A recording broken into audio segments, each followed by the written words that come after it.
Hello everyone! Welcome to Hashtag Alagang Jack All Access. Kasama ninyo ang bus number 8919. Biyahing Dalahican LRT Buendia. At this time, Kuya Arnold Casiao at saka si Kuya Rolando Owania. Mga kaibigan, shoutout muna tayo sa pamilya Owania at pamilya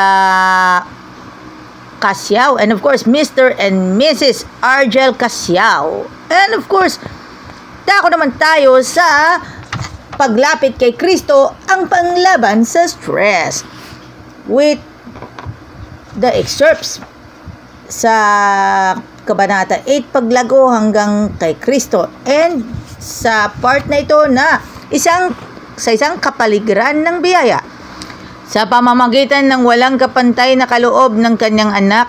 Kinukubkob ng Diyos ang buong sanlibutan ng isang kapaligiran ng biyaya kagaya ng mga paglalaganap ng hanging tumatakbo sa buong sanlibutan. Lahat na may ibig lumanghap ng hanging ito ay nagbibigay buhay, ay nabubuhay at lalaki hanggang umabot tayong mga lalaki at babae na kay Kristo Jesus. Kung paanong mga bulaklak ay humaharap sa araw na ang maliwanag ng sinag ay makakatulong at magpapasakdal ng ganda at hugis niya. Gayon din naman, dapat tayong humarap sa araw ng katwiran upang sumilang sa atin ang liwanag ng langit nang bumuti ang ating mga karakter, magiging katulad kay Kristo. Explain muna natin sa isang kapaligiran ng biyaya. Ito naman po ay isang kapaligiran na biyaya gaya ng pagpapalaganap na hanging tumatakbo sa buong sanlibutan. Andyan na ang biyaya ay ang pagkakaroon ng trabaho. Ngunit po ay yung nagbibigay buhay naman po para sa atin ay lahat po ng karapatan natin sa buhay. At syempre naman kung humaharap naman sa araw para may liwanag po na sa atin yung mga dapat natin pag-aralan. Sa panahon ngayon, bukod sa lalaki at babae, meron ng bading, may T-bird, meron ba ng mga bisexual and transgender. Tanggap natin ngayon dahil sa ngayon panahon naman nila ngayon, di ba? At katatapos lamang ng Pride Month nung June at hintayin pa ng isang taon bago magkaroon uli ng Pride Month next year. At sabihin na natin sa lahat po ng mga bading, tomboy, transgender, mga bisexual, karapatan naman kasi ninyo. At pag-aralan po natin ang aral sa atin ni God.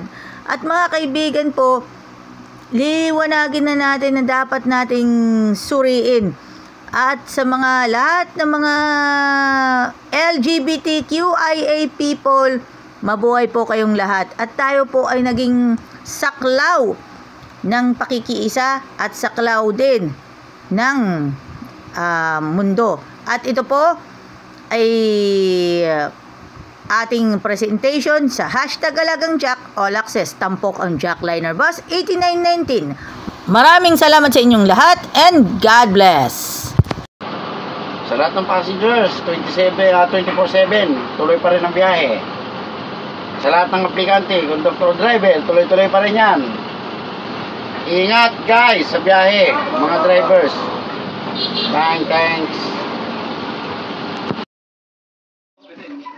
Hello mga kaibigan, welcome to Boss Bean Fitness Gym, located at Yacal Road, Acacia Park Home Subdivision, Barangay Simsim, Calamba, Laguna. Opens daily at 6 a.m. Sarado sila ng 8 p.m. 50 pesos per session, 150 pesos per week, and 500 pesos per month. Ito yung mga gym equipment, mga dumbbells, and of course yung mga pang Heidelin Diaz Ampeg. Yan. Saan pa kayo? Dito po sa Boss Bean Fitness Gym.